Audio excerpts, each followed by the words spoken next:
नमस्कार, मैं हूं आपके साथ अनुष्का राय और आप देख रहे हैं तक्षित न्यूज।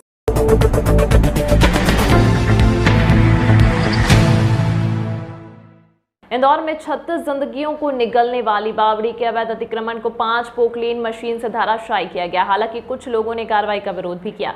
मध्य प्रदेश की आर्थिक राजधानी इंदौर में पिछले दिनों पटेल नगर के श्री बेलेश्वर महादेव झूलेलाल मंदिर परिसर में बनी हुई बावड़ी में 36 लोगों की छज्जा ढहने से मौत हो गई थी। घटना के बाद से ही कई घंटों तक चले रेस्क्यू ऑपरेशन के बाद बावड़ी को चारों ओर से लोहे की चादर से ढक दिया गया था, जिसके बाद सोमवार सुबह जिला प्रशासन, नगर निगम और पुलिस विभाग द्वारा संयुक्त रूप से बावड़ी के आसपास बने अवैध अतिक्रमण को धराशायी कर दिया गया। दरअसल घटना के बाद से ही जिला प्रशासन पूरी तरह से एक्शन में नजर आ रहा था। तो वहीं दूसरी ओर प्रदेश के मुखिया शिवराज सिंह चौहान द्वारा तमाम अधिकारियों के साथ प्रदेश स्तर पर बैठक आयोजित करते हुए इस तरह दोबारा से हादसा ना हो, इसके लिए बावड़ी और अन्य ऐसे स्थान जहां पर अवैध रूप से अतिक्रमण करते हुए निर्माण कार्य किए गए हैं उन्हें धराशायी करने के आदेश दिए गए थे और उसी आदेश के बाद तमाम विभाग पूरी तरह से एक्शन में नजर आ रहे हैं। इस पूरे मामले में मंदिर ट्रस्ट के अध्यक्ष सेवाराम गलानी और सचिव पर कार्रवाई की गई है। तो वहीं दूसरी ओर नगर निगम द्वारा जोन के अधिकारियों पर भी कार्रवाई करते हुए उन्हें सस्पेंड कर दिया गया है। घटना के बाद सामने आया है कि कुएं, बावड़ियों पर स्कूल, मकान, दुकान और रोड तक बन गए हैं। 50 से अधिक ऐसे चिन्हित निर्माणों में से कुछ स्थानों पर आज सुबह से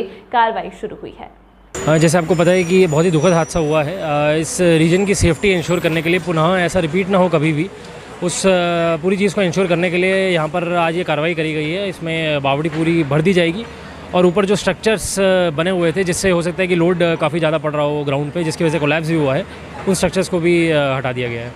एग्जैक्टली तो जो मलबा निकल रहा है उसी से हम बावड़ी को भर देंगे ताकि सेफ़ हो जाए वो। नहीं, कहानी कुछ नहीं है, बेसिकली सेम ही एरिया है, जियोलॉजिकल स्ट्रक्चर सेम ही है बिल्कुल, वो तो एडजॉइनिंग स्ट्रक्चर ही है और कोलैप्स अगर यहाँ हुआ है तो वहाँ भी बिल्कुल हो सकता है।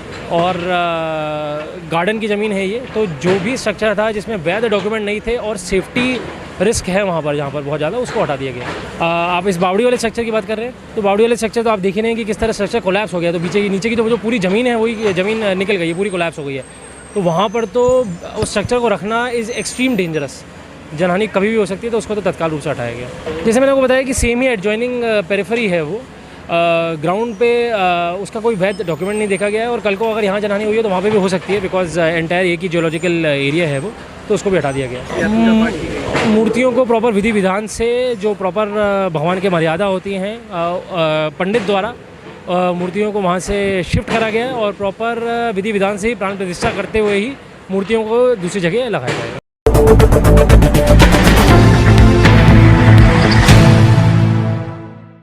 बाणगंगा थाना क्षेत्र में अज्ञात शव मिलने से इलाके में फैली सनसनी। शव पर चोट के निशान। पुलिस के अनुसार पोस्टमार्टम के बाद हत्या गया हादसा, इसकी जानकारी होगी स्पष्ट। दरअसल पुलिस को सूचना मिली थी कि बाणगंगा मेन रोड पर एक अज्ञात शव पड़ा हुआ है, जहां पर मौके पर पहुंची पुलिस ने तस्दीक में यह पाया कि युवक की उम्र 32 से 34 वर्ष के रूप में करीब है। युवक के पास एक बैग भी था जिसकी तलाशी लेने पर कोई खास जानकारी हाथ नहीं लगी। पुलिस द्वारा शव को पोस्टमार्टम के लिए भिजवा दिया गया है। शरीर पर काफी चोट के निशान थे, इसलिए पुलिस पोस्टमार्टम रिपोर्ट का इंतजार कर रही है, जिसके बाद आगे की जाँच में स्पष्ट होगा कि युवक की हत्या हुई है कि यह कोई हादसा है। सुबह सूचना मिली थी कि वहाँ पर एक शव पड़ा है मेन रोड पर बाणगंगा में, और वहाँ पे एक गिलास भी पड़ा है, डिस्पोजल, कुछ रोटी भी पड़ी है। तो वहाँ पे जाके देखा तो एक शव था 32-34 साल के युवक का। फिर ध्यान से देखने पर उसको पता चला कि उसके शरीर पे जगह जगह काफ़ी चोटें थी, हार्ड एंड ब्लंट टाइप की, कंट्यूजन एब्रेजन बहुत थे उसके शरीर में। तो उसकी बॉडी को इमीडिएट अस्पताल पहुँचाया गया। मृतक अज्ञात था, अभी भी अज्ञात है। उसका पीएम कराया गया है। शॉर्ट पीएम मिलने पर ही क्लियर होगा कि उसकी मृत्यु कैसे हुई, क्योंकि प्रत्यक्षतः जाहिरा तौर पर उसके शरीर में कोई ऐसी बड़ी घातक चोट नहीं दिखाई दे रही थी कि कहीं गोली लगी हो या चाकू लगा हो या कुल्हाड़ी लगी हो। तो कंट्यूजन एब्रेजन पूरी बॉडी में है, तो अब उसकी मृत्यु किस प्रकार हुई, उसका मोड ऑफ डेथ क्या था, यह बात तो पीएम के बाद ही पता चलेगी। अभी मर्ग की जांच चल रही है और जल्द ही सब चीजें क्लियर होंगी।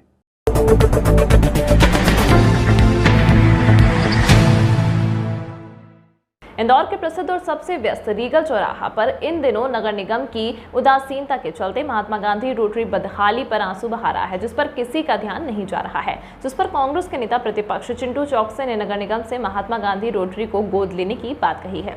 नेता प्रतिपक्ष चिंटू चौकसी ने मीडिया से चर्चा के दौरान बताया कि इंदौर के ऐसे कई प्रमुख चौराहे हैं जहां पर रोटरियां अपनी बदहाली पर आंसू बहा रही हैं। उसी में एक इंदौर के सबसे व्यस्ततम रीगल चौराहे पर स्थित महात्मा गांधी रोटरी बदहाली का आलम है, लेकिन इंदौर नगर निगम की उदासीनता के चलते यहां पर व्यवस्थाएं नहीं जुटाई जा रही हैं। नेता प्रतिपक्ष का कहना है कि ऐसे में यदि इंदौर नगर निगम इस ऐतिहासिक रीगल चौराहे स्थित रोटरी का रखरखाव सही से नहीं कर सकती है तो उन्हें कांग्रेस को गोद दे देना चाहिए ताकि कांग्रेस ही रोटरी का रखरखाव कर सके।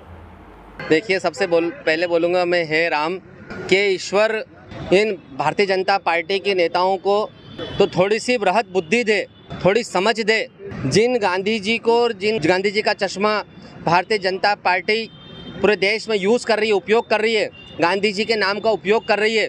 अगर हम इंदौर शहर में, इंदौर देश का नंबर 1 शहर, अगर उस स्थिति में देखें कि रीगल चौराहे पे गांधी जी की प्रतिमा और चौराहे की क्या स्थिति है तो बद से बदतर है। शर्म आती है कि भारतीय जनता पार्टी की किस प्रकार की निचले स्तर की सोच है। चूँकि यहाँ गांधी जी की प्रतिमा है तो हम लंबे समय से देख रहे हैं कि यहाँ की स्थिति बद से बदतर डे बाय डे होती जा रही है। यहाँ पे कोई सुधार नहीं हो रहा है। मेरा आप लोगों के माध्यम से हम कमिश्नर नगर निगम को और महापौर जी को पत्र लिख रहे हैं कि आदरणीय महापौर जी, आदरणीय कमिश्नर साहब, मैडम, ये इस चौराहे जिसके नाम की पूरे देश में स्वच्छता को आपने ब्रांडिंग के रूप में लिया है, उनके नाम के स्थान पे, उनकी मूर्ति के स्थान पे देखें तो इतनी गंदगी निश्चित रूप से शर्मसार करने वाली है।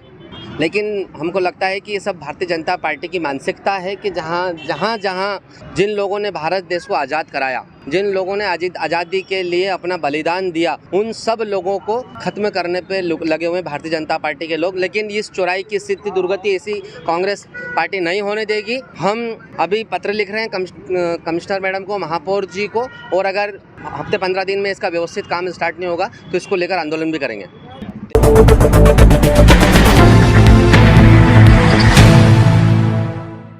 स्थानीय जनप्रतिनिधियों ने अपने अपने क्षेत्र में कुएं और बावड़ियों को चिन्हित करना किया शुरू। कार्रवाई कर सभी जल स्रोतों को अतिक्रमण मुक्त किए जाने की मांग की। इंदौर के स्नेहनगर में हुए हादसे के बाद महापौर के द्वारा सभी पार्षद और MIC सदस्यों को अपने अपने क्षेत्रों में मौजूद कुएं और बावड़ी की सूची तैयार करने के निर्देश दिए थे, जिसके अनुपालन में MIC सदस्य द्वारा अपने क्षेत्र के सभी कुएं बावड़ी को चिन्हित कर एक सूची महापौर को भेजी गई है। साथ ही एक पत्र भी महापौर और निगम आयुक्त को लिखा गया है जिसमें उनके वार्ड के सभी जल स्रोतों का अतिक्रमण मुक्त करने की मांग की गई है। देखिए, माननीय महापौर जी और हमारे विधायक जी और नगर अध्यक्ष जी ने अभी कल ही बैठक ली थी इस विषय को लेकर, जिसमें स्पष्ट किया गया था कि जिस भी क्षेत्र में बावड़ियाँ कुएँ हैं उनके ऊपर किसी ने स्लैब डाला है तो हमारी पार्टी का, हमारे संगठन का, हमारे सभी जनप्रतिनिधियों का एक ही मत है कि कहीं भी अब जनहानि नहीं हो। जो जनहानि हुई है उसके प्रति हम सभी ने शोक व्यक्त किया है। उसी कड़ी में हमारे क्षेत्र में, मेरे वार्ड में करीब 5 कुएँ बावड़ियाँ ऐसी है। एक वल्लभ नगर में बहुत बड़ी बावड़ी है जिसको कि पूरी तरह से पैक कर दिया गया, वहाँ पे पीछे दुकानें बन गई है। वो लगातार देखने में आया। कल हम झेड़ों के साथ वहाँ पर दौरा भी कर आए थे तो वो 30-30 फीट आगे तक धीरे धीरे धंसना शुरू हो गई है। तो उसी के साथ साथ अपनी डायमंड कॉलोनी में एक बहुत बड़ी बिल्डिंग बन चुकी है राजघराना के नाम से, उसके नीचे भी है। जैसा कि अभी आपने देखा, एक मंदिर पे या कुएँ पे स्लैब डाल दिया है। एक गुमा की फैल वहाँ अखाड़े के पीछे बहुत बड़ी बावड़ी हुआ करती थी, अब वहाँ भी निर्माण कार्य हो गए हैं। तो ऐसे 6 स्थान है। दुबे के बगीचे एक 100 साल पहले की एक बावड़ी थी, 100 साल से अधिक, जो आज से 25 साल पहले धंस गई थी। उस पर आसपास पहले मकान नहीं हुआ करते थे, वो मकान वहाँ इतने बन गए कि अभी हम कल देख के आए कि अभी 2 महीने पहले हमने उसकी सफाई कराई थी। तो अभी देखने में आ रहा है कि वो 15 बाय 15 का ही एरिया ओपन रह गया, बाकी सभी पे स्ट्रक्चर खड़ा हो गया। तो ये कहीं ना कहीं आने वाले समय में कोई जनहानि नहीं हो, तो इसके लिए हम भी पत्र लिख रहे हैं कमिश्नर मैडम को, कलेक्टर मैडम को, कलेक्टर सर को, दोनों को पत्र भी लिख रहे हैं। विधायक जी ने भी इसके लिए आग्रह किया है, साथ नगर अध्यक्ष जी ने, महापौर जी ने भी। तो ये लगातार अब ऐसी जगहों पर जहाँ दिख रहा है कि जो 100 वर्षों से अधिक हो गई है, उसके अतिक्रमण भी हटाने का एक अभियान चलाया जाएगा शहर भर में, जिससे कि लोगों की जनहानि नहीं हो। मानवता के लिए ये करना बहुत ज़रूरी है।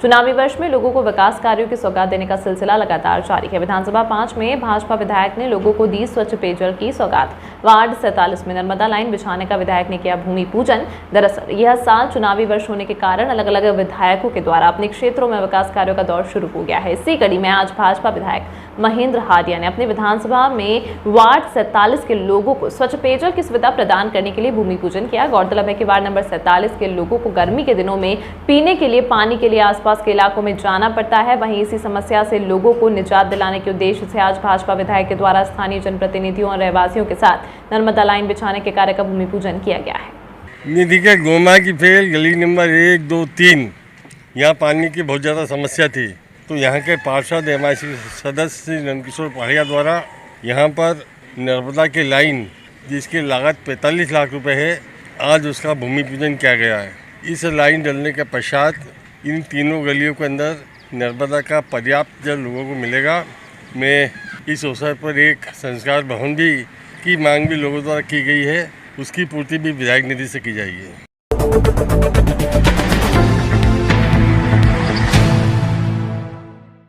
भारतीय जनता पार्टी अल्पसंख्यक मोर्चा के प्रदेश अध्यक्ष रफत वारसी को मध्य प्रदेश राज्य हज कमेटी में कैबिनेट मंत्री दर्जा प्राप्त होने पर भाजपा अल्पसंख्यक मोर्चा मध्य प्रदेश द्वारा इंदौर के MY हॉस्पिटल में बीजेपी के युवा नेता प्रदेश कार्यकारिणी सदस्य मोईद पठान द्वारा निःशुल्क कपड़े वितरण किए गए।